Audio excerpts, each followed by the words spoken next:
Arthur Machen. El gran dios Pan. 1. El experimento. Me alegro de que hayas venido, Clark. De veras, me alegro mucho. No estaba seguro de que dispusieras de tiempo. Pude arreglar las cosas por unos pocos días. Ahora no hay demasiada actividad, pero... ¿No tienes ninguna duda, Raymond? ¿Estás seguro? Los dos hombres paseaban lentamente por delante de la hilera de casas que discurría frente a la residencia de Dr. Raymond. El sol todavía estaba suspendido por encima de la cordillera de Poniente, pero brillaba con un apagado resplandor rojizo que no proyectaba sombras. El aire estaba en calma. Una brisa fresca venía del gran bosque que se extendía por las laderas de las colinas vecinas, acompañada a intervalos del suave zureo de las palomas salvajes. Abajo, en el largo y encantador valle, el río serpenteaba entre las solitarias colinas, y a medida que el sol se ocultaba y desaparecía por el oeste, una ligera neblina, muy blanca, comenzaba a elevarse de sus orillas. El doctor Raymond se volvió bruscamente a su amigo. ¿Seguro? Por supuesto que sí. En sí misma, la operación es muy simple. Podría hacerla cualquier cirujano. ¿Y no existe peligro en ninguna otra fase? Ninguno. Rotundamente, no existe ningún tipo de peligro físico. Te doy mi palabra. Siempre fuiste asustadizo, Clark. Siempre. Pero ya conoces mi historial. Me he dedicado durante los últimos 20 años a la medicina trascendental. Me han llamado curandero, charlatán e impostor, pero todo el tiempo he sabido que me hallaba en el buen camino. Hace 5 años logré mi objetivo, y desde entonces cada día ha sido una preparación para lo que haremos esta noche. Me gustaría creer que todo eso es cierto. Clark frunció el ceño y miró dubitativamente al doctor Raymond. ¿Estás completamente seguro, Raymond, de que tu teoría no es ninguna fantasía? ¿Que no es una visión ciertamente espléndida, pero visión al fin y al cabo? El doctor Raymond se detuvo en su paseo y de repente se volvió. Era un hombre de mediana edad, demacrado y flaco, y de tez amarillenta. Mas al contestar a Clark cara a cara, sus mejillas se ruborizaron. Mira a tu alrededor, Clark. Puedes ver la montaña y una colina tras otra, cual olas en el mar. Bosques y huertas, campos repletos de trigo maduro y prados que llegan hasta los cañaverales del río. Puedes verme aquí a tu lado y oír mi voz, pero te aseguro que todas esas cosas, sí, desde esa estrella que acaba de brillar en el cielo hasta el suelo firme que pisamos, no son más que sueños y sombras que ocultan a nuestros ojos el mundo real. Existe un mundo real, pero está más allá de esa magia y de esta visión, más allá de esas cacerías en un tapiz, sueños en una carrera, más allá de todo eso, como detrás de un velo.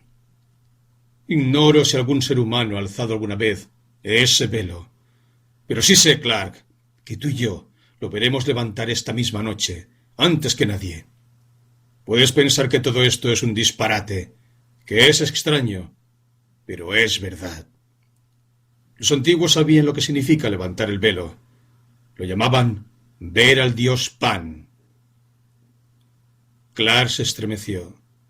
La blanca neblina que se acumulaba sobre el río estaba helada. Es maravilloso, desde luego, dijo. Si lo que dices es verdad, Raymond, nos encontramos al borde de un mundo extraño. ¿Es absolutamente imprescindible el bisturí? Sí. Una ligera incisión en la materia gris. Eso es todo. Un insignificante reajuste de ciertas células. Una alteración microscópica que escaparía a la atención de 99 de cada 100 especialistas del cerebro. No quiero darte la lata con una explicación científica, Clark. Podría darte un montón de detalles técnicos que te impresionarían mucho, pero que te dejarían tan oscuras como estás ahora. Supongo que habrás leído de paso, en algún rincón perdido de tu periódico, que la fisiología cerebral ha progresado mucho recientemente. El otro día vi un suelto sobre la teoría de Digby y los descubrimientos de Braune Faber. Teorías y descubrimientos. Se encuentran ahora donde yo me encontraba hace 15 años, y no necesito decirte que los últimos 15 años no me he estancado. Bastará que te diga que hace 5 años hice el descubrimiento que aludí cuando dije que había logrado mi objetivo. Después de muchos años de trabajo y de fatigas, y de andar a tientas en la oscuridad, después de muchos días y muchas noches de decepción y hasta de desesperación, en que de vez en cuando solía temblar y deprimirme, pensando que quizá otros estuviesen buscando lo mismo que yo.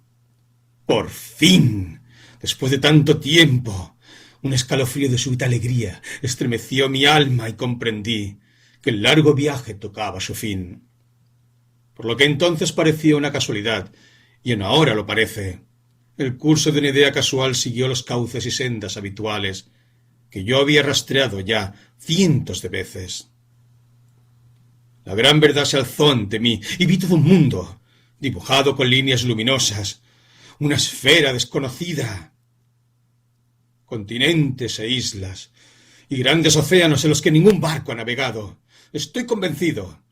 Desde que el hombre levantó por primera vez la mirada y contempló el sol y las estrellas en el cielo, y debajo la tierra en calma. Pensarás que todo este lenguaje es muy enfático, Clark, pero es difícil ser literal. Y además, ignoro si las cosas a las que aludo pueden ser expuestas en términos sencillos y corrientes.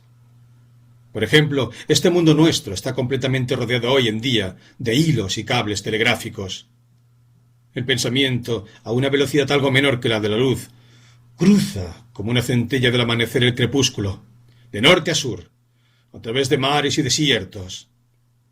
Supongamos que un electricista de hoy en día pudiera darse cuenta de repente de que tanto él como sus colegas han estado sencillamente jugando con guijarros, a los que erróneamente habían tomado por los cimientos del mundo.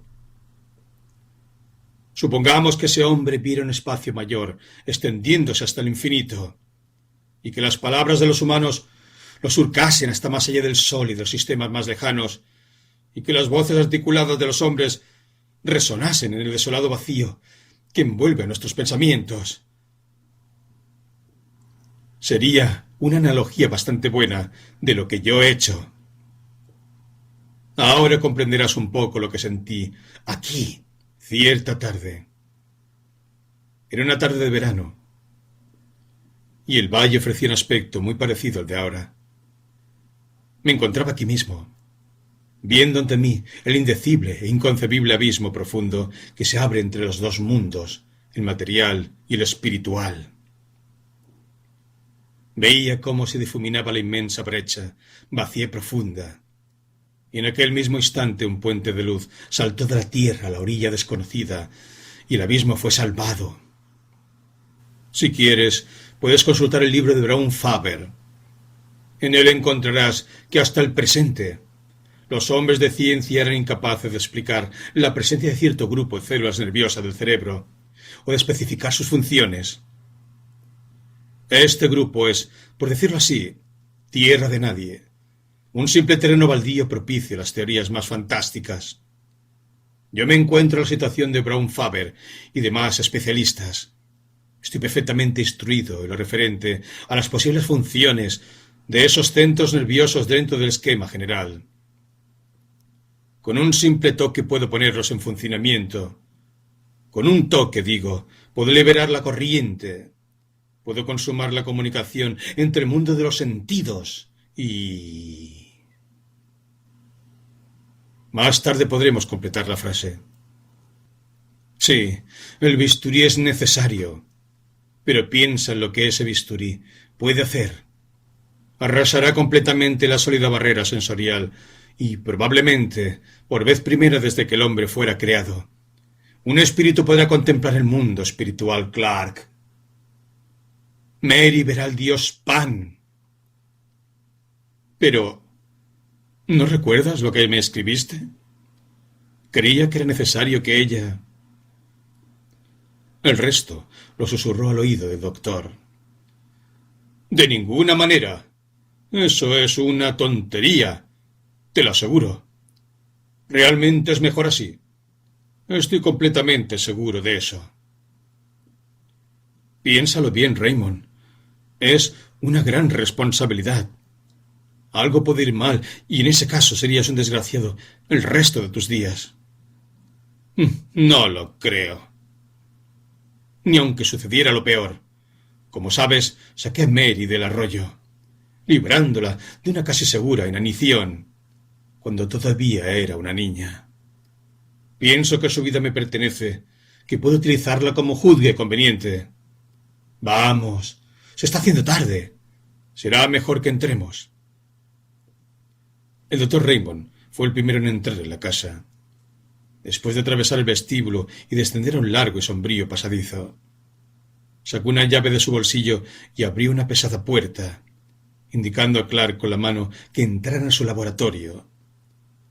Antes había sido una sala de billar y estaba iluminado por una cúpula acristalada en el centro del techo, donde todavía brillaba una triste luz grisácea sobre la figura del doctor, mientras éste encendía una lámpara de pantalla gruesa y la colocaba sobre una mesa en el centro de la habitación. Clark miró a su alrededor. Apenas quedaba un palmo de pared libre. La habitación estaba cubierta de anaqueles cargados de botellas y frascos de todas las formas y colores. Y en un extremo había una pequeña librería, Chippendale. Raymond señaló hacia ella. ¿Ves este pergamino de Oswald Crolius? Fue uno de los primeros en mostrarme el camino, aunque no creo que él mismo llegara a descubrirlo. Esta es una de sus extrañas sentencias. En cada gramo de trigo yace oculta el alma de una estrella. Había pocos muebles en el laboratorio. La mesa del centro, consistente en una losa de piedra con desagüe en una de sus esquinas, y los dos sillones en donde se sentaron Raymond y Clark. Eso era todo, a excepción de un extraño sillón al fondo de la habitación. Clark lo miró y alzó las cejas. Sí, ese es el sillón, dijo Raymond. Podemos colocarlo también en posición. El doctor se levantó, acercó el sillón a la luz y empezó a subirlo y bajarlo, a hacer descender su asiento, a graduar su respaldo y ajustar el apoyo de los pies. Parecía bastante cómodo. Y Clark pasó la mano por su suave terciopelo verde, en tanto que el doctor manipulaba las palancas. Ahora ponte cómodo, Clark. Me quedan todavía un par de horas de trabajo. Me he obligado a dejar ciertos detalles para el final. Raymond se dirigió a la losa de piedra, y Clark observó sin interés cómo se inclinaba sobre una hilera de frascos y encendía una llama bajo el crisol. El doctor tenía una pequeña lámpara de mano, con una pantalla como la otra, sobre una repisa por encima de sus aparatos, y Clark, que estaba sentado en la oscuridad, contemplaba la vasta y triste habitación, asombrado por los extraños efectos de la brillante luz, en contraste con las indefinidas tinieblas. Pronto tuvo conciencia de un extraño olor dentro de la habitación. Al principio solo fue una simple impresión, pero, a medida que fue en aumento, le sorprendió que no le recordara en nada a una farmacia o una clínica.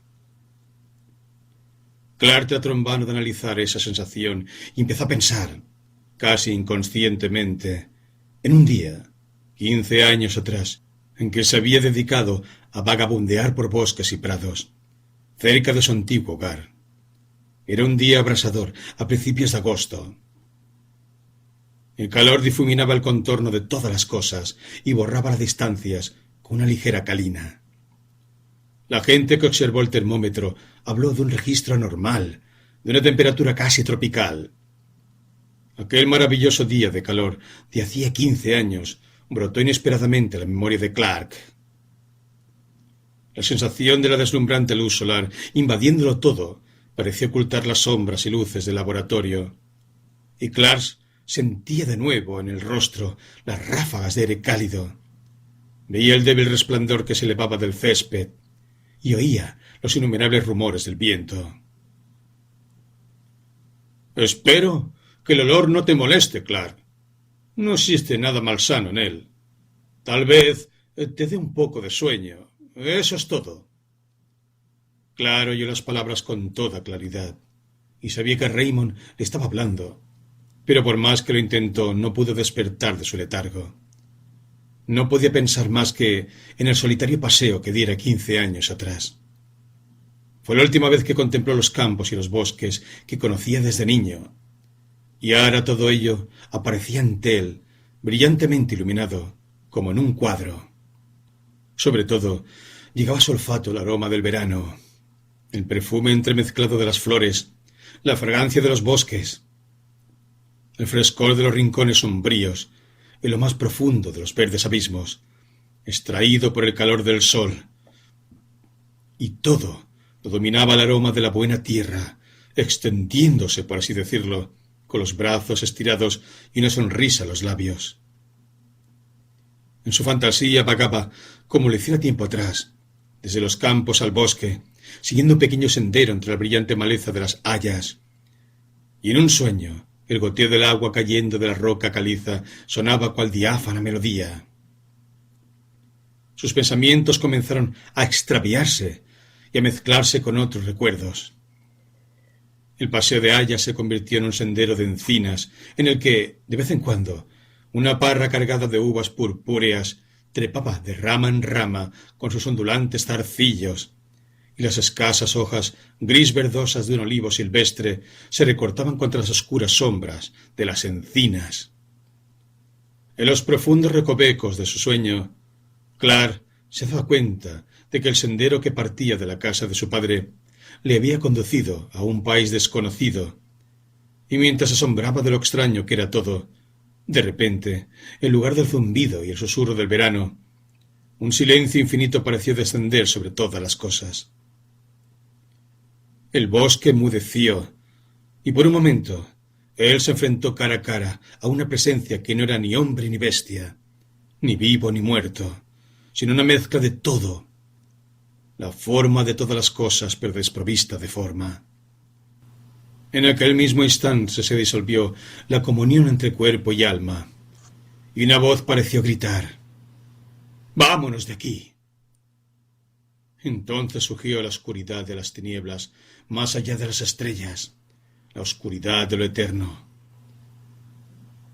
Clark despertó sobresaltado y vio que Raymond vertía unas cuantas gotas de fluido aceitoso en un frasco verde que tapó herméticamente. «Has estado echando una cabezada», dijo. «El viaje ha debido de fatigarte. Todo está listo. Voy a buscar a Mary. Volveré dentro de 10 minutos».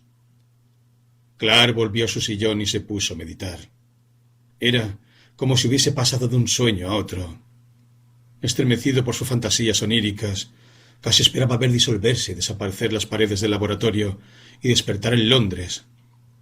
Pero por fin se abrió la puerta y regresó el doctor, seguido por una joven de unos 17 años, toda vestida de blanco. Era tan hermosa que Clark no se extrañó de lo que el doctor le había escrito. Su rostro, cuello y brazos se ruborizaron, mientras Raymond permanecía impasible. «Mary», dijo el doctor, «ha llegado el momento. Eres completamente libre. ¿Estás dispuesta a confiar plenamente en mí?»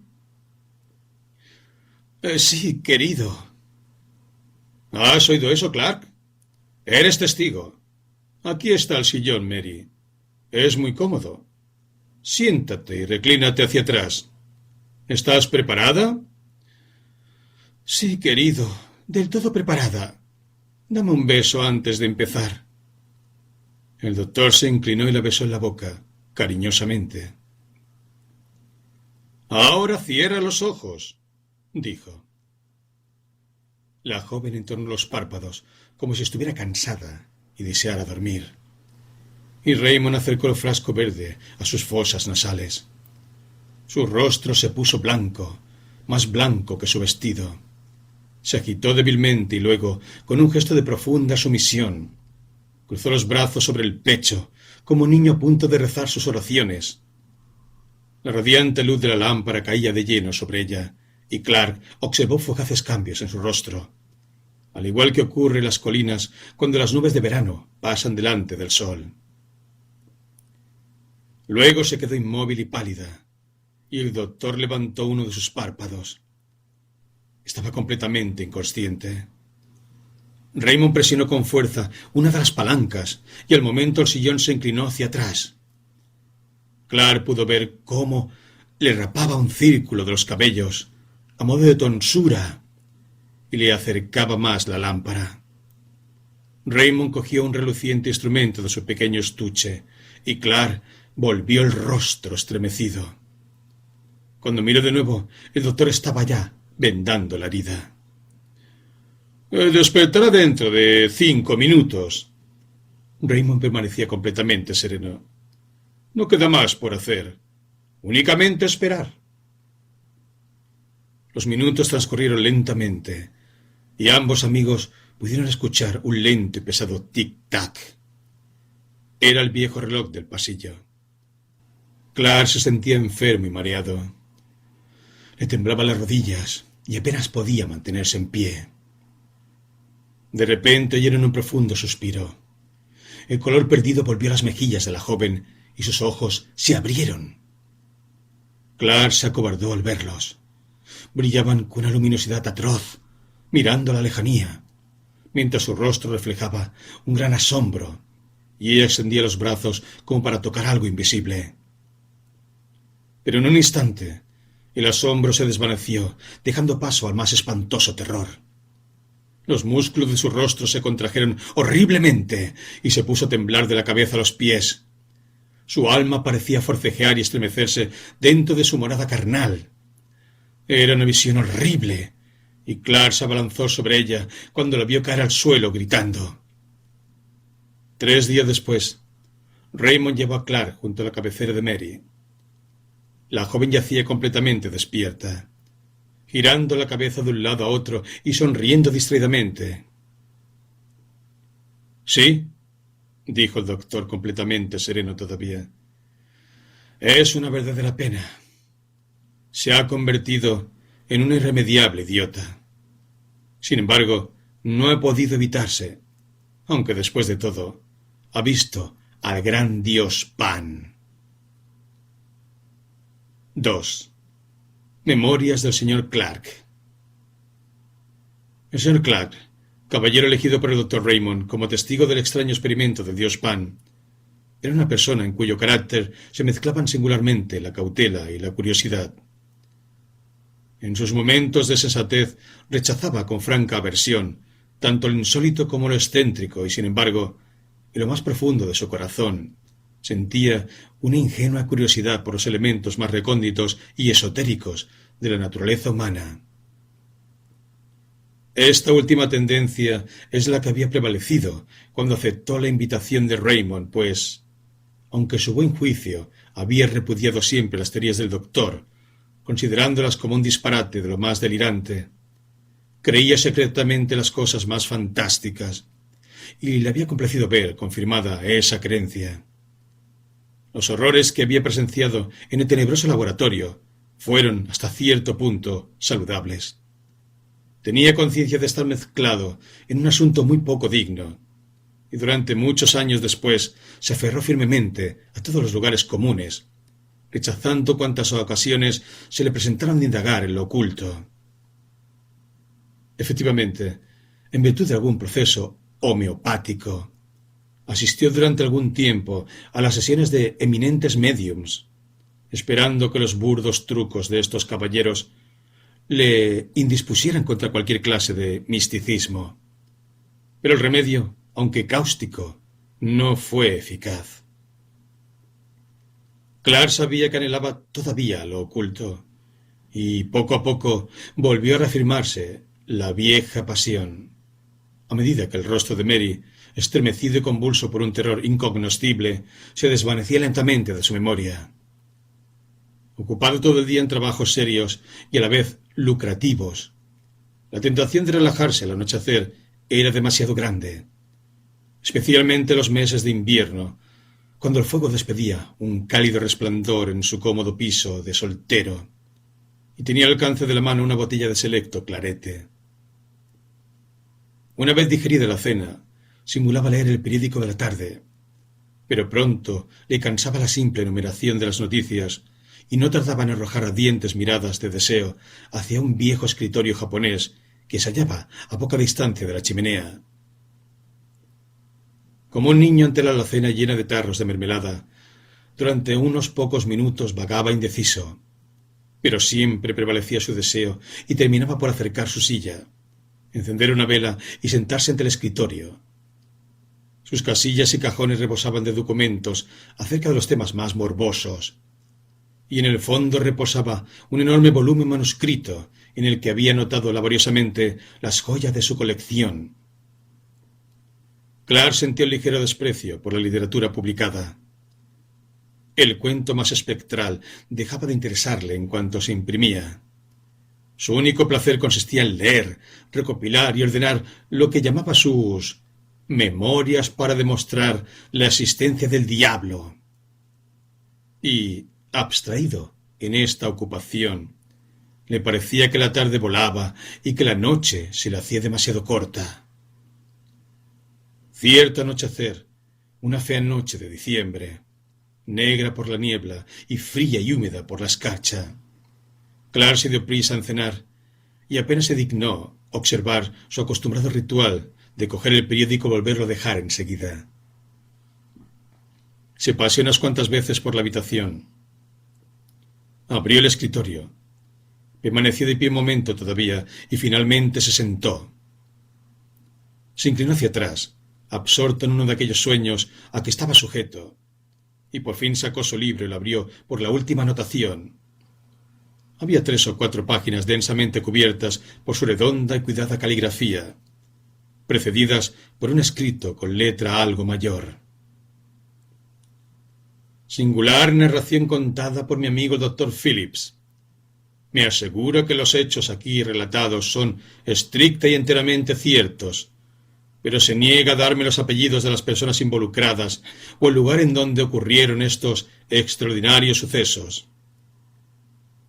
El señor Clark empezó a leer por 10ª vez, cotejando de vez en cuando las notas a lápiz que había tomado mientras se lo contaba a su amigo. Le encantaba enorgullecerse de cierta habilidad literaria. Apreciaba mucho su propio estilo y se esmeraba por conferir dramatismo a todo cuanto escribía. Leyó la siguiente historia. Las personas a que atañe esta declaración son Helen V., que, si aún vive, debe de ser ahora una mujer de unos 23 años. Rachel M., ya fallecida, un año más joven que la anterior. Y Trevor W., un débil mental de 18 años. Esas personas habitaban, en la época que se refiere a la historia, en un pueblo de los confines de Gales, lugar de cierta importancia en tiempos de la dominación romana, pero hoy en día reducido a un caserío desperdigado de no más de 500 almas. Está situado en terreno elevado, a unas 6 millas del mar, protegido por un extenso y pintoresco bosque. Hace unos 11 años, Helen V. llegó al pueblo en circunstancias un tanto peculiares. Se supone que, siendo huérfana, fue adoptada en su infancia por un pariente lejano, el cual la crió en su propia casa hasta que cumplió 12 años. Pensando, no obstante, que sería preferible que la niña tuviera compañeros de juegos de su misma edad, el pariente puso un anuncio en varios periódicos locales buscando un hogar en alguna confortable granja para una chica de 12 años. El anuncio fue contestado por un tal señor R., acaudalado granjero del mencionado pueblo. Como sus referencias resultaron satisfactorias, el caballero envió a su hija adoptiva a casa del señor R., con una carta en la que estipulaba que la chica debería tener una habitación para ella sola y determinaba que sus tutores no necesitaban preocuparse por su educación, ya que estaba suficientemente educada para la posición social que debía ocupar. En realidad, Al señor R.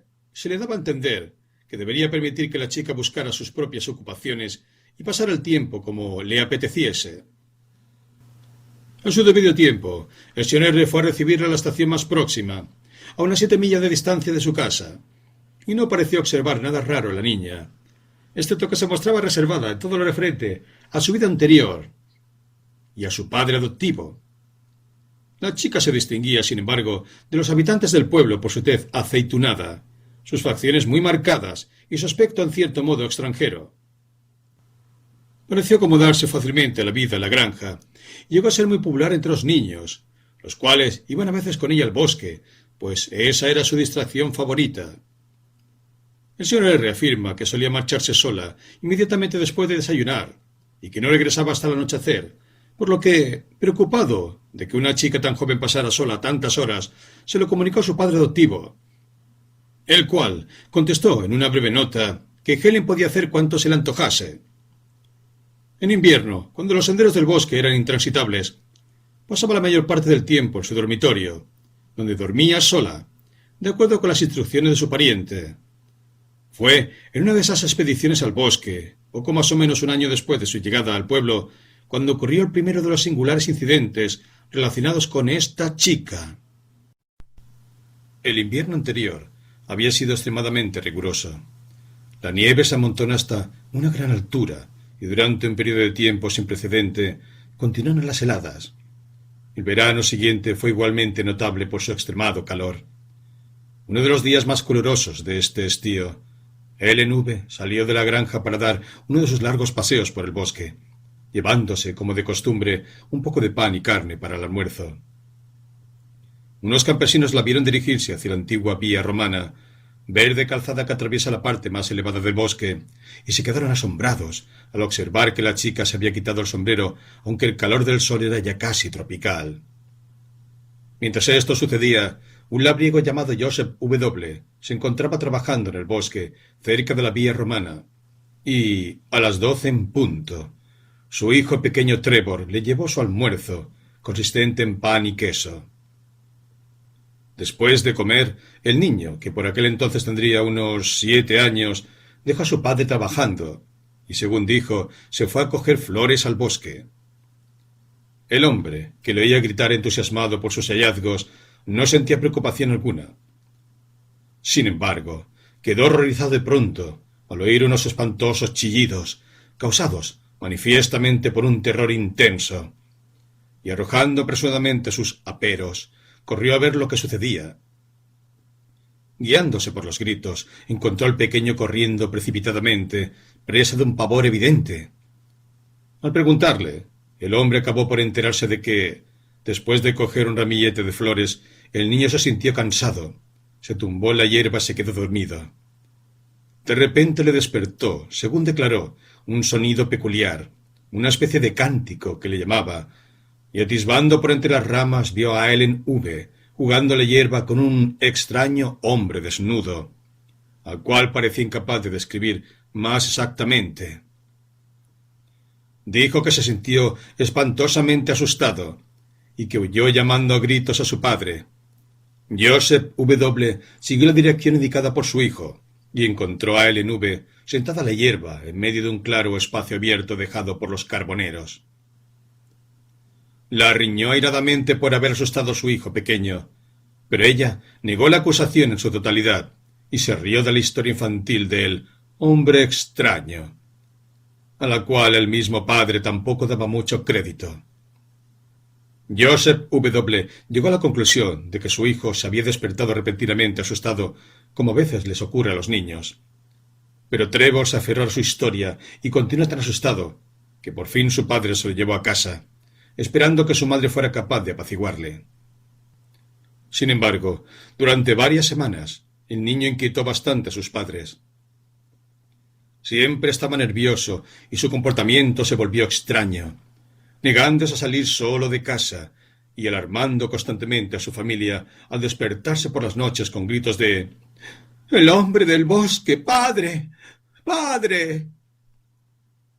No obstante, con el paso del tiempo, esta impresión pareció disiparse, y unos 3 meses más tarde el chico acompañó a su padre a casa de un caballero de la vecindad, para quien Joseph W. trabajaba ocasionalmente.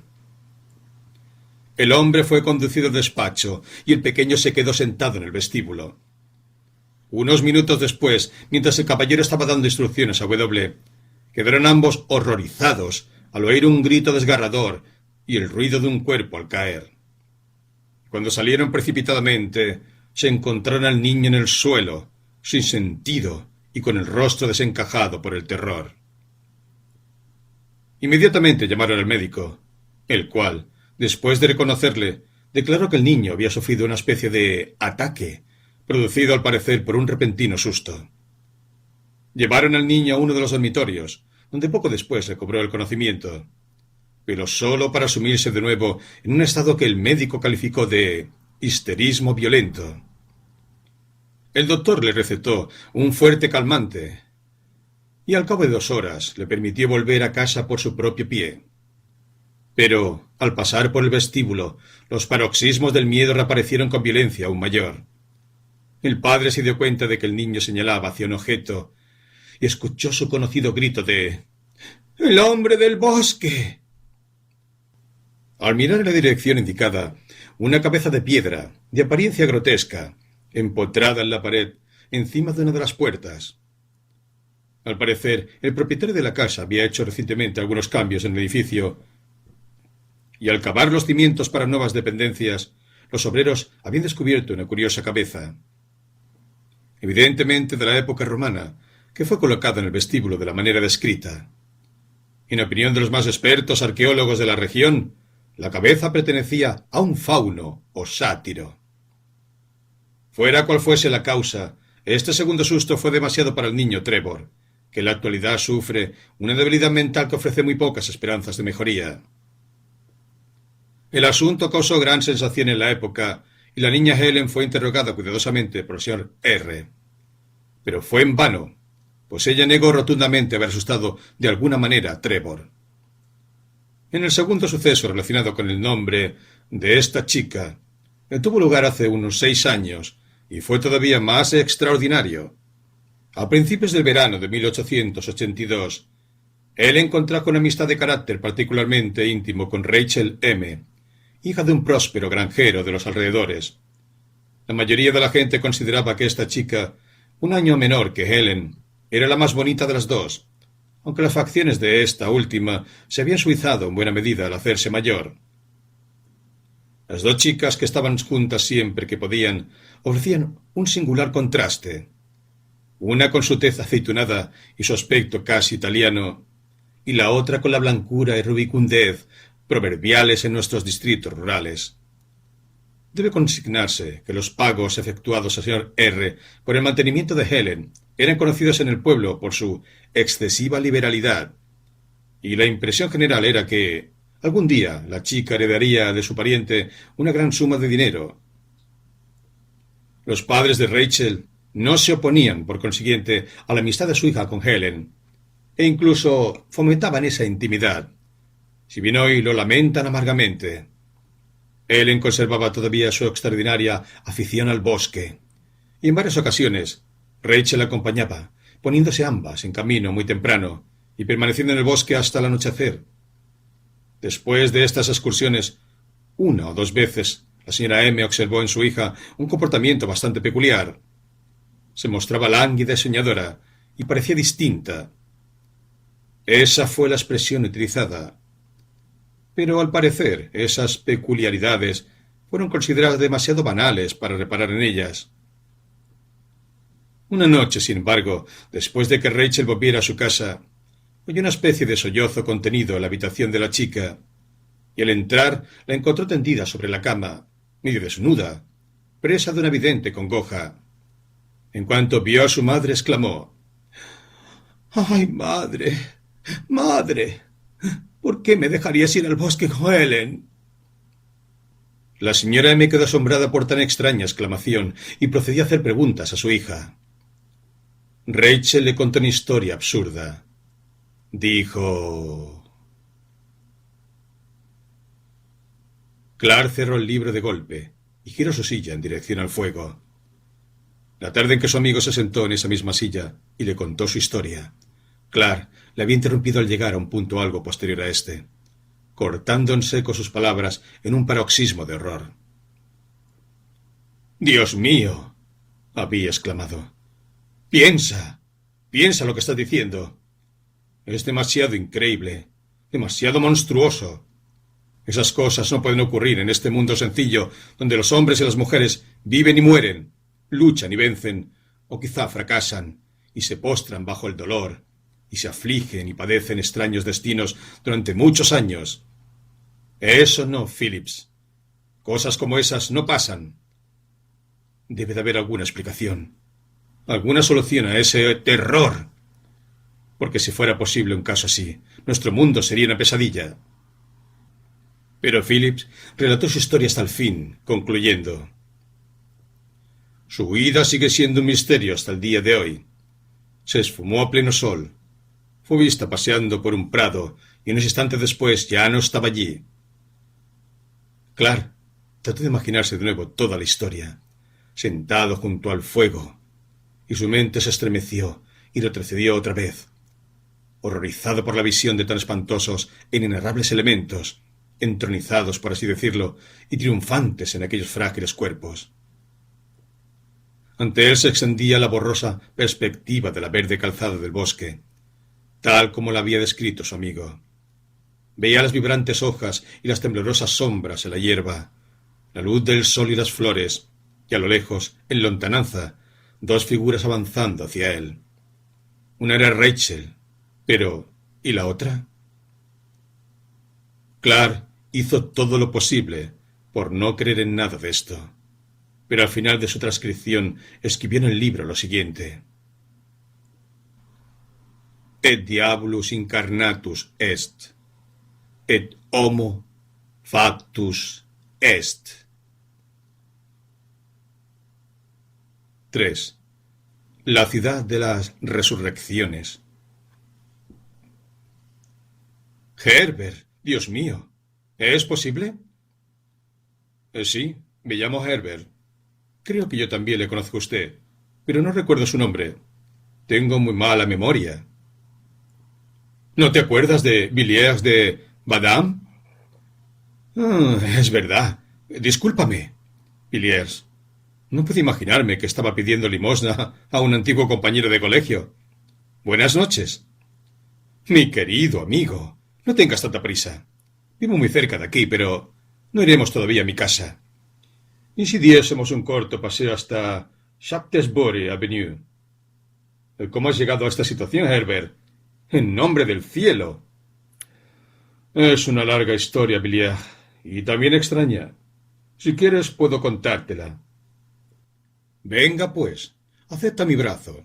No pareces estar muy fuerte.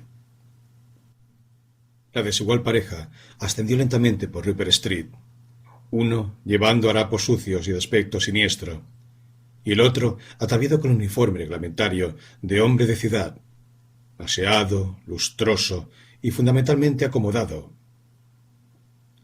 Villiers acababa de salir de un restaurante, después de una excelente y abundante cena, regada con una aceptable botella de Chianti.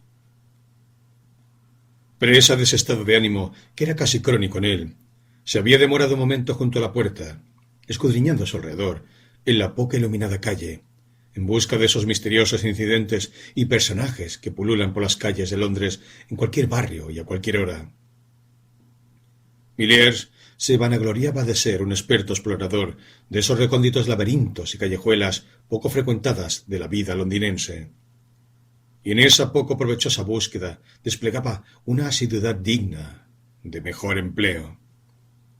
Así pues, permanecía junto al farol, examinando a los transeúntes con mal disimulada curiosidad, y con esa gravedad sólo conocida por los asiduos a su mesa, acababa de enunciar mentalmente el siguiente axioma: Londres ha sido llamada la ciudad de los encuentros, pero es más que eso. Es la ciudad de las resurrecciones. De pronto, estas reflexiones se vieron interrumpidas por un patético gemido cercano a él y una deplorable petición de limosna. Ligeramente irritado, miró en torno y con un brusco sobresalto se halló ante la viva personificación de sus algo pomposas fantasías. A su lado, con el rostro alterado y desfigurado por la pobreza y la desgracia, y el cuerpo escasamente cubierto de mugrientos harapos, se encontraba su antiguo condiscípulo, Charles Herbert, matriculado el mismo día que él, y con quien había compartido diversiones y enseñanzas durante 12 cursos consecutivos. Diferentes ocupaciones e intereses diversos habían interrumpido aquella amistad, y hacía 6 años que Villiers no veía a Herbert. Ahora contemplaba esa ruina de hombre con pesar y consternación, no exentos de una cierta curiosidad por la triste cadena de circunstancias que le habían arrastrado a tan penosa situación. Además de compasión, Villiers experimentaba todos los goces del aficionado a los misterios y se felicitaba por sus ociosas especulaciones al salir del restaurante. Durante algún tiempo caminaron en silencio, y más de transeúnte les miró con asombro ante el insólito espectáculo de un hombre bien vestido y un inconfundible mendigo cogido de su brazo.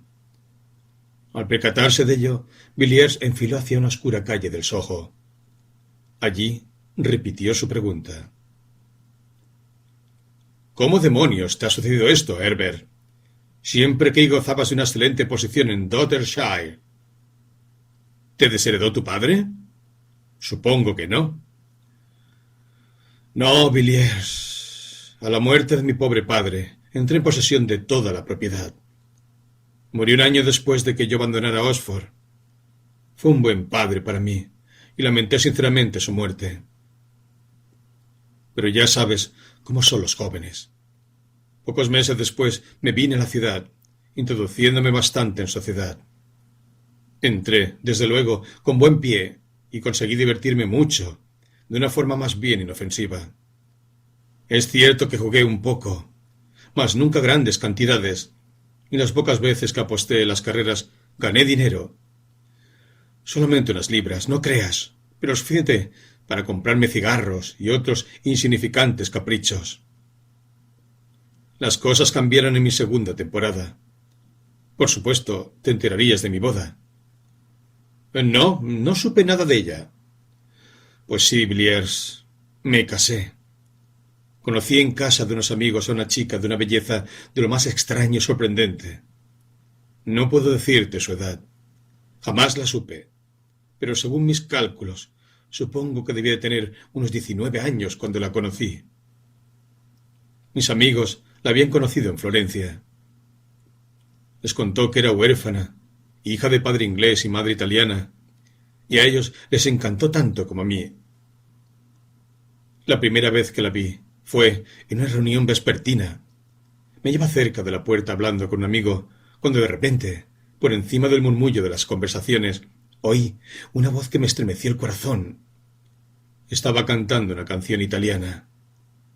Aquella tarde me la presentaron, y a los 3 meses me casé con Helen. Esa mujer, Villiers, si se la puede llamar mujer, corrompió mi alma.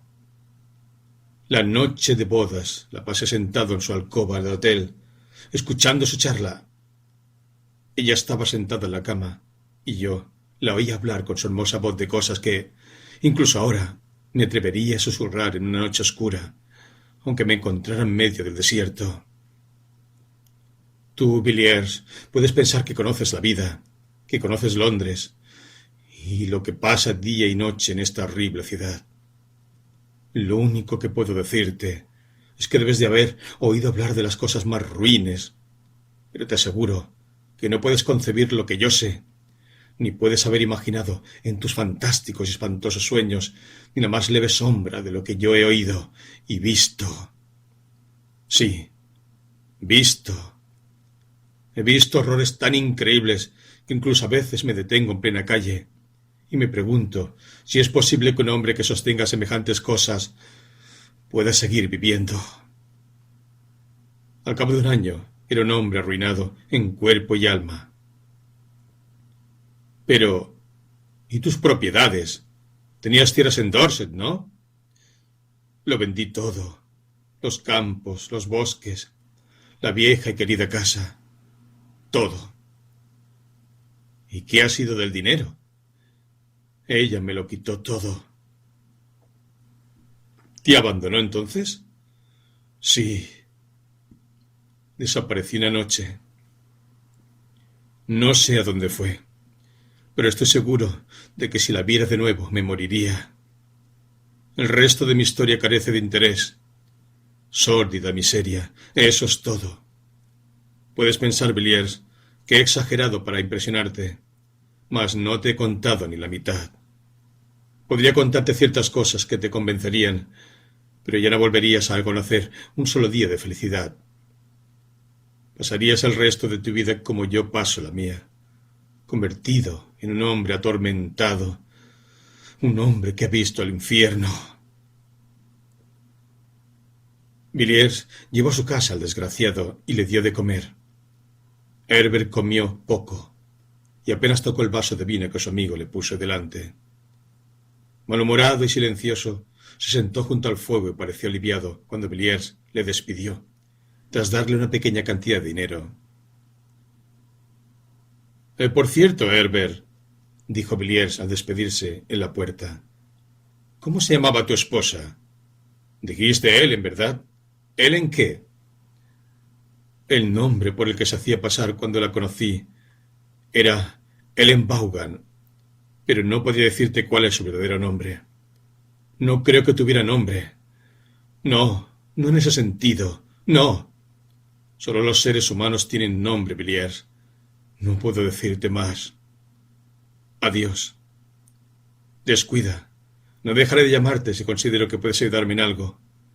Buenas noches. El hombre salió a la glacial noche, y Villiers volvió a su chimenea. Había algo en Herbert que le había impresionado indeciblemente. No eran sus humildes harapos, ni las marcas que la pobreza había impreso en su rostro, sino más bien un terror indefinido que flotaba a su alrededor, como una neblina. Él mismo había admitido que no estaba exento de culpa. La mujer, lo había confesado, había corrompido su cuerpo y su espíritu, y Villiers presintió que ese hombre, que antaño fuera su amigo, debía de haber presenciado escenas cuya perversidad sería intraducible a palabras. Su historia no necesitaba confirmación. Él mismo era la prueba viviente. Villiers reflexionó con curiosidad sobre la historia que acababa de oír, preguntándose si había oído el principio y el final de la misma. No, pensó. El final ni hablar. Tal vez solo el principio. Un caso como este es como un juego de cajas chinas. Abres una tras otra, y en cada caja descubres un trabajo de artesanía más original que el anterior. Lo más probable es que el pobre Herbert sea solo una de las cajas exteriores. Seguramente habrá otras más extrañas en el interior. Villiers no puede quitarse de la cabeza a Herbert y su historia, que parecía cada vez más insensata a medida que avanzaba la noche. El fuego empezó a apagarse y el aire fresco de la mañana penetró en la habitación. Villiers se levantó, miró por encima del hombro y, estremeciéndose ligeramente, se acostó. Unos días más tarde encontró en su club a un caballero conocido suyo llamado Austin, famoso por conocer íntimamente la vida londinense, tanto en su aspecto tenebroso como en el luminoso. Absorto todavía en su encuentro en el Soho y sus consecuencias, Villiers pensó que Austin tal vez fuera capaz de arrojar alguna luz sobre la historia de Herbert. Por eso, después de una corta charla intrascendente, le planteó de repente la cuestión. ¿Por casualidad sabe usted algo de un hombre llamado Herbert? ¿Charles Herbert? Austin se volvió bruscamente y miró con asombro a Villiers. ¿Charles Herbert? ¿No se encontraba usted en la ciudad hace 3 años? ¿No? Entonces no habrá oído hablar del caso de Paul Street, ¿verdad? Causó sensación en la época. ¿Cómo fue?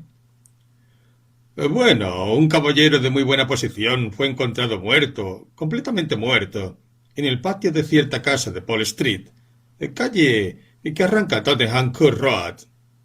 No fue la policía, desde luego, quien hizo el descubrimiento.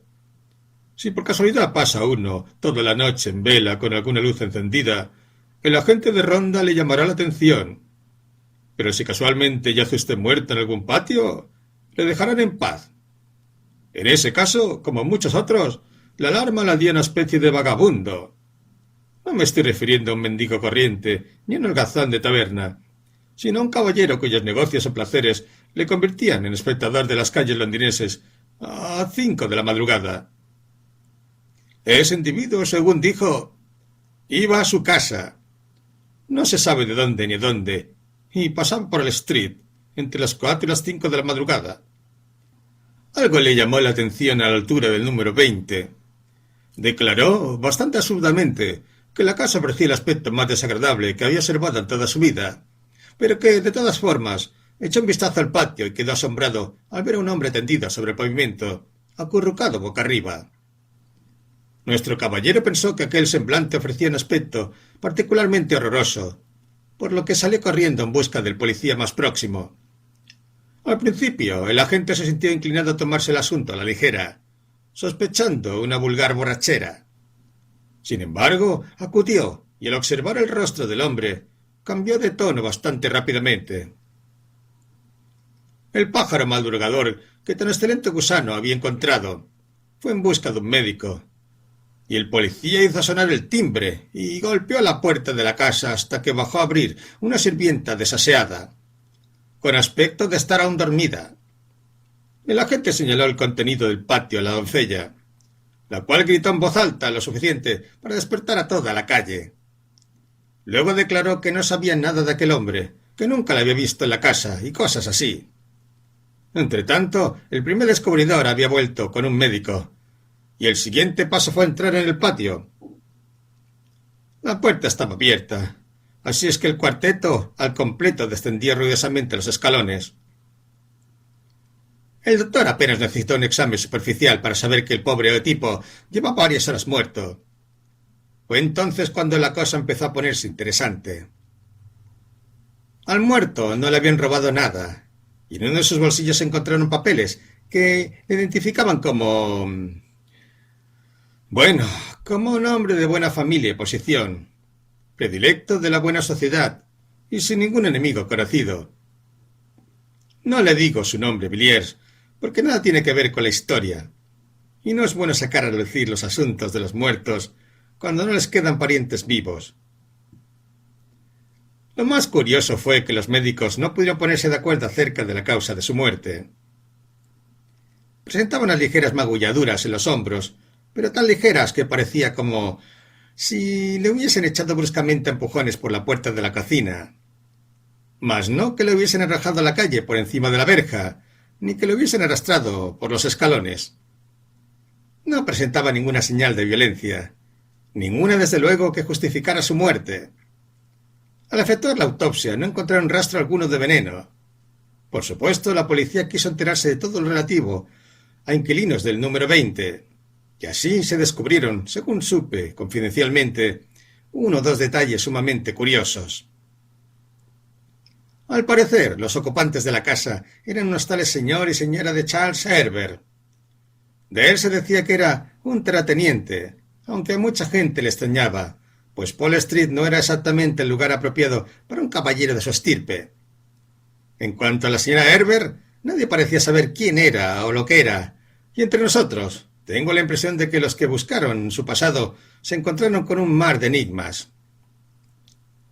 Por supuesto, ambos negaron conocer al difunto, y a falta de pruebas en contra, fueron absueltos.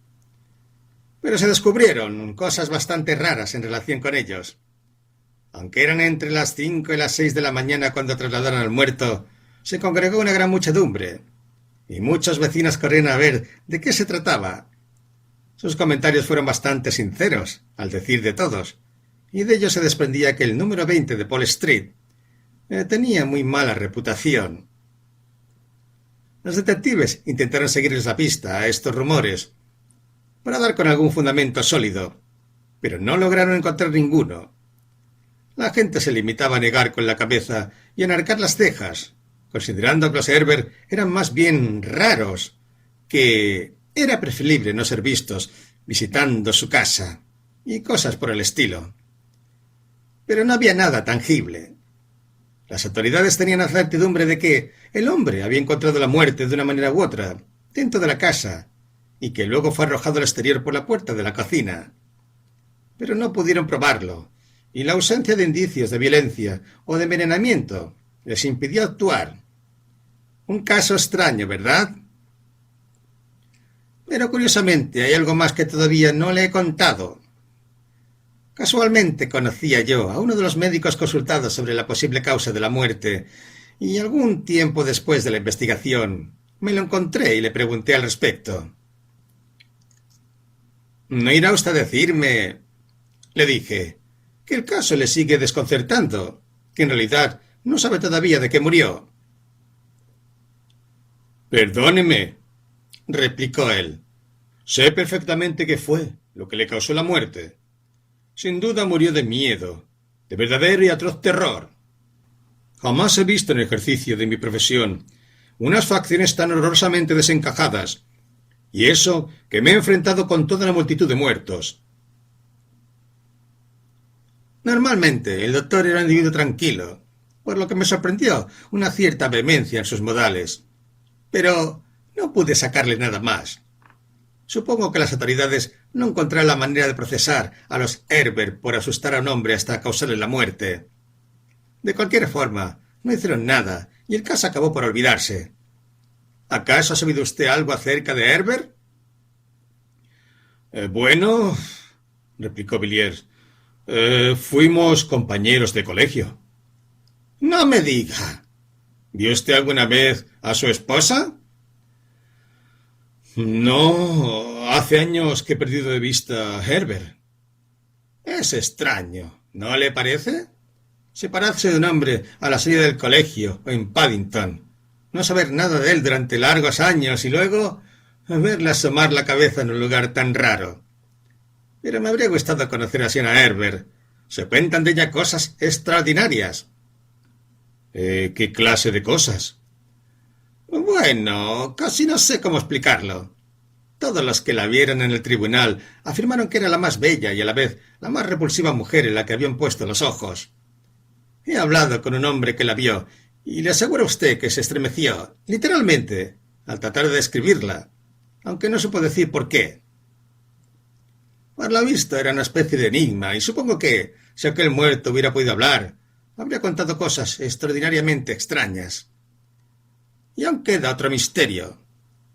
¿Qué hacía un respetable caballero rural como el señor? Así le llamaré si a usted no le importa. En una casa tan misteriosa como esa del número 20. Es un caso muy extraño, ¿no le parece? En efecto, Austin, un caso extraordinario. Cuando le pregunté a usted por mi viejo amigo, no me imaginaba que iba a dar con algo tan extraño. Bien, ahora debo irme. Buenos días. Villiers se marchó recordando una vez más su metáfora de las cajas chinas. Este caso sí que contenía una original obra de artesanía. 4. El descubrimiento de Paul Street. Unos pocos meses después del encuentro de Villiers con Herbert, el señor Clark, después de cenar, estaba sentado como de costumbre junto a la chimenea, resuelto a reprimir sus deseos de acercarse al escritorio. Durante más de una semana había conseguido mantenerse alejado de sus memorias y abrigaba la esperanza de una completa reforma de sus hábitos.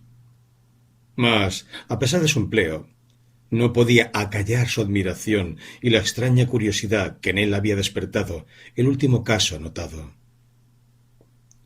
Había sometido conjeturalmente el caso, o más bien un resumen del mismo, a un amigo científico, el cual meneó la cabeza y pensó que Clark se estaba volviendo un poco chiflado. Aquella noche, Clark se esforzaba por racionalizar la historia, cuando un repentino golpe en la puerta le sacó de sus meditaciones. «El señor Villiers desea verle, señor». «Querido Villiers, ha sido usted muy amable en venir a verme. Hacía muchos meses que no le veía. Casi un año, creo. Pase, pase». «¿Qué tal, Villiers? ¿Desea que aconseje alguna inversión?» No, gracias. Creo que todo lo que tengo en ese aspecto está bastante seguro. No, Clark, he venido en realidad a consultarle acerca de un asunto bastante extraño, del que me he enterado recientemente. Me temo que, cuando se lo cuente, lo encontrará un poco absurdo. Eso mismo yo pienso a veces, y esa es la razón por la que me he decidido a venir a verle. Pues sé que es usted un hombre práctico. El señor Villiers ignoraba la existencia de las memorias para probar la existencia del diablo. Bien, Villiers, me alegrará poder aconsejarle a la medida que me sea posible. ¿De qué se trata? Es algo extraordinario. Usted ya me conoce. Sabe que en la calle siempre mantengo los ojos bien abiertos y que, en ocasiones, me he tropezado con individuos extraños y asuntos igualmente extraños. Pero este, creo, lo supera a todos. Salía yo de un restaurante una desapacible noche invernal, ahora unos 3 meses. Había cenado excelentemente, acompañado de una buena botella de Chantilly, y permanecí unos instantes en la acera, meditando acerca del misterio de las calles de Londres y de las gentes que por ellas pasaban. Una botella de vino tinto estimulaba este tipo de fantasías, Clark, y me atrevo a decir que habría imaginado toda una página con letra pequeña de no haber sido interrumpido bruscamente por un mendigo que se me había acercado por detrás y me hacía las súplicas habituales. Volví la cabeza, por supuesto, y el mendigo resultó ser lo que quedaba de un viejo amigo mío, un hombre llamado Herbert. Le pregunté cómo había llegado a esa situación tan espantosa, y me lo contó. Paseábamos de arriba abajo por una de esas calles largas y oscuras del Soho. Me dijo que se había casado con una chica muy guapa, unos años más joven que él, la cual le había corrompido. Esa fue su expresión, en cuerpo y alma. No entró en detalles. Dijo que no se atrevía, que lo que había visto y oído le atormentaba noche y día. Al mirarle a la cara comprendí que estaba diciendo la verdad. Había algo en él que me hizo estremecer. No sé por qué, pero así fue. Le di un poco de dinero y le despedí. Y lo aseguro usted que cuando se marchó, respiré con dificultad. Su presencia parecía helarle uno a la sangre. ¿No exageró usted un poco, Villiers? Supongo que el pobre tipo se casaría precipitadamente y el lenguaje corriente iría a menos. Bien, escuche esto. Villiers le contó a Clark la historia que había escuchado de labios de Austin. Como verá, concluyó, no existe la menor duda de que ese señor, quienquiera que sea, murió de puro terror. Vio algo tan espantoso, tan terrible, que le cegó la vida. Y lo que vio, desde luego, lo vi en aquella casa, que por una u otra razón goza de mala reputación en la vecindad. Tuve la curiosidad de ir, en persona, a ver semejante lugar. Es una calle de aspecto muy triste. Las casas son lo bastante viejas para resultar sórdidas y lúgubres, pero no lo suficiente para ser pintorescas. Por lo que pude ver, la mayoría se alquilan por apartamentos amueblados y sin amueblar, en número de 3 en casi todas ellas. Algunas plantas bajas han sido convertidas en tiendas de lo más vulgar. Se trata de una calle deprimente en todos los aspectos. Comprobé que el número 20 estaba por alquilar, y me dirigí a la agencia, donde me entregaron la llave. Por supuesto, en aquel tiempo todavía no había oído nada acerca de los Herbert. Mas le pregunté a la gente, que me pareció honrado, cuánto hacía que habían dejado la casa y si, entre tanto, ésta había tenido otros inquilinos. Me miró con extrañeza durante unos instantes, y luego me dijo que los Herbert se habían marchado inmediatamente después del disgusto, así lo llamó, y que desde entonces la casa había estado deshabitada. El señor Villiers hizo una pausa. Siempre me ha gustado visitar casas abandonadas. Encuentro una especie de fascinación en esas desoladas habitaciones vacías, con clavos en las paredes y una espesa capa de polvo en los antepechos de las ventanas. Pero no disfruté al recorrer el número 20 de Paul Street. Apenas puse el pie en el corredor, noté una extraña y agobiante sensación en la atmósfera. Ya sé que todas las casas deshabitadas están mal ventiladas y demás. Pero aquella tenía algo completamente diferente. No sabría describírselo. Era algo que parecía dejarle a uno sin respiración. Entré en la sala de estar, en el cuarto trasero y en la cocina de planta baja. Estaban bastante sucios y polvorientos, como era de esperar, pero había algo extraño en todos ellos. No se lo podría precisar. Lo único que acierto decir es que notaba algo anormal. Una de las habitaciones del primer piso era, sin embargo, la peor de todas. Era bastante espaciosa y el empapelado de sus paredes debió de ser en tiempos bastante alegre. Pero cuando yo la vi, la pintura, el papel y todo lo demás ofrecían aspecto de lo más penoso. La habitación estaba repleta de horrores. Cuando empujé la puerta, sentí que me rechinaba los dientes, y al entrar, creí caer desmayado al suelo. Sin embargo, me tranquilicé y me apoyé en la pared del fondo, preguntándome qué demonios podía haber en aquella habitación que me hiciera temblar y obligara a mi corazón a acelerar sus latidos, como si me hallase a punto de morir. En un rincón había un montón de periódicos esparcidos por el suelo, que empecé a hojear. Eran de hacía 3 o 4 años. Algunos estaban medio rotos y otros arrugados, como si los hubiera utilizado para envolver algo. Revolví todo en un montón y descubrí entre ellos un curioso dibujo. Luego se lo mostraré. Pero no podía permanecer en la habitación. Notaba que me abrumaba. Me alegré de salir, sano y salvo, al aire libre. La gente me miraba al pasar por la calle, pensando que estaba borracho. Realmente iba tambaleándome de un lado a otro de la acera, y apenas fui capaz de devolver la llave a la gente y marcharme a casa. Estuve en cama una semana, padeciendo lo que mi médico calificó de conmoción nerviosa y agotamiento. Un día estaba leyendo el periódico de la tarde y casualmente reparé en un suelto titulado «Muerto por inanición». Era lo de costumbre. Una típica casa de huéspedes en Marylebone, una puerta cerrada durante varios días y un hombre encontrado muerto en su silla cuando forzaron aquella. El difunto, decía el suelto, se llamaba Charles Herbert y se cree que en tiempos fue próspero terrateniente. Su nombre salió a la luz pública hace 3 años en relación con una misteriosa muerte ocurrida en Paul Street, junto a Tottenham Court Road, pues resultó ser el inquilino de la casa número 20, en cuyo patio fue hallado muerto un caballero de buena posición, en circunstancias todavía por aclarar. Un trágico final, ¿no le parece? Aunque al fin y al cabo, si lo que me contó era cierto, y estoy seguro de que sí lo era, toda su vida había sido una tragedia, y además de índole mucho más extraña que las que se representan en los escenarios. ¿Eso es todo?, dijo Clark, meditabundo. Sí, eso es todo. Bien, en realidad, Villiers, apenas sé qué decir. Sin duda, el caso presenta unas circunstancias aparentemente extrañas.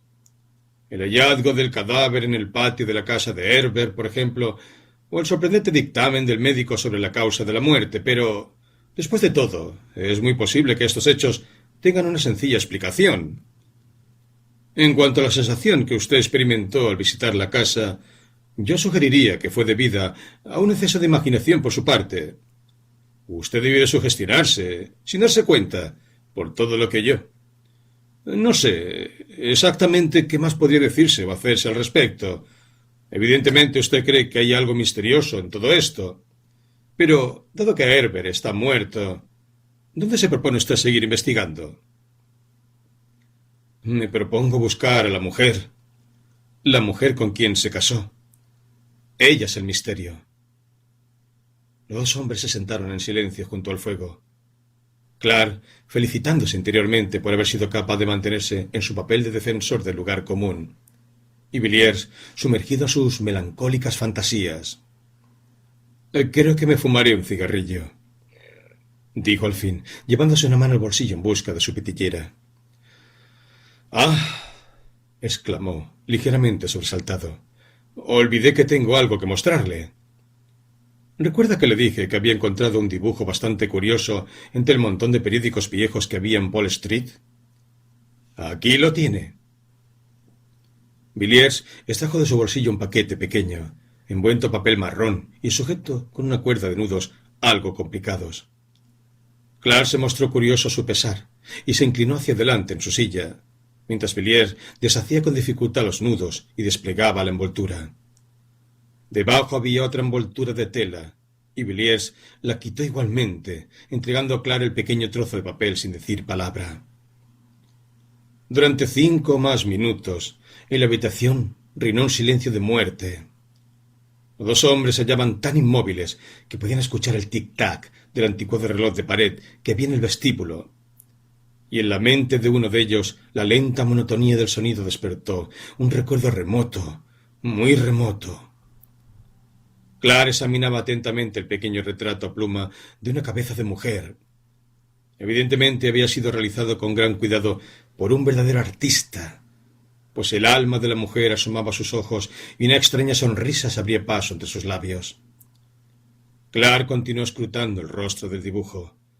Le traía a la memoria un atardecer de verano mucho tiempo atrás. Volvía a ver de nuevo el largo y precioso valle, el río que serpenteaba entre colinas, prados y trigales, el pálido sol rojizo y la deprimente bruma blancuzca se elevaba del agua. Oí una voz que hablaba a través de los años diciendo: «Clark, Mary verá al dios Pan».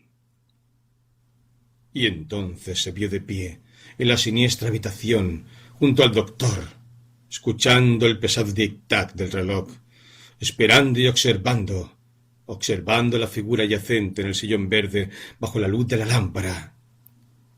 Mary se levantó. Clark la miró a los ojos y sintió que se le oprimía el corazón. «¿Quién es esta mujer?», dijo finalmente, con voz ronca y firme. «Es la mujer con quien se casó Herbert». Clark miró de nuevo el retrato. Después de todo, no se trataba de Mary. Ciertamente era el rostro de Mary, pero había algo más, algo que no había visto en las facciones de Mary cuando la muchacha, vestida de blanco, entró en el laboratorio con el doctor, ni tampoco en su terrible despertar, ni cuando yacía sonriente en el lecho. Sea cual fuere la causa, la mirada de aquellos ojos, la sonrisa de sus gruesos labios o la expresión de todo su semblante, lo cierto es que Clark se estremeció en lo más íntimo de su ser y recordó inconscientemente las palabras del doctor Phillips: «La más intensa expresión de maldad que jamás haya visto». Mecánicamente dio la vuelta al papel y echó una ojeada al dorso. «Por Dios, Clark, ¿qué le ocurre? Se ha puesto usted más blanco que el papel». Villiers saltó bruscamente de su silla, al tiempo que Clark caía hacia atrás con un gemido, soltando el papel de entre sus manos. «No me encuentro muy bien, Villiers. De vez en cuando padezco este tipo de ataques. Sírvame un poco de vino». «Gracias. Eso bastará. Dentro de un momento me sentiré mejor». Villiers recogió el retrato del suelo y le dio la vuelta, como había hecho Clark. «¿Lo ha visto?», dijo. «Así es como identifiqué el dibujo con el retrato de la esposa de Herbert, o mejor dicho, de su viuda. ¿Cómo se encuentra ahora?» «Mejor, gracias. Fue solo un desmayo pasajero. Creo que no he comprendido bien lo que usted me ha dicho. ¿Qué fue lo que le permitió identificar el dibujo?» «Esta palabra, Ellen, escrita al dorso». «¿No le había dicho que se llamaba Ellen?» «Sí, Ellen Vaughan». Clark gimió. No cabía la menor duda. «¿Está usted ahora de acuerdo conmigo?», dijo Villiers, en que hay unos cuantos detalles muy extraños en la historia que acabo de contarle esta noche, y en el papel que esta mujer desempeña en ella. Sí, Villiers, susurró Clark. Se trata en efecto de una historia extraña. Deme tiempo para meditar sobre ella. Es posible que pueda ayudarle, o tal vez no. ¿Se marcha usted ya? Bien. Buenas noches. Venga a verme dentro de una semana.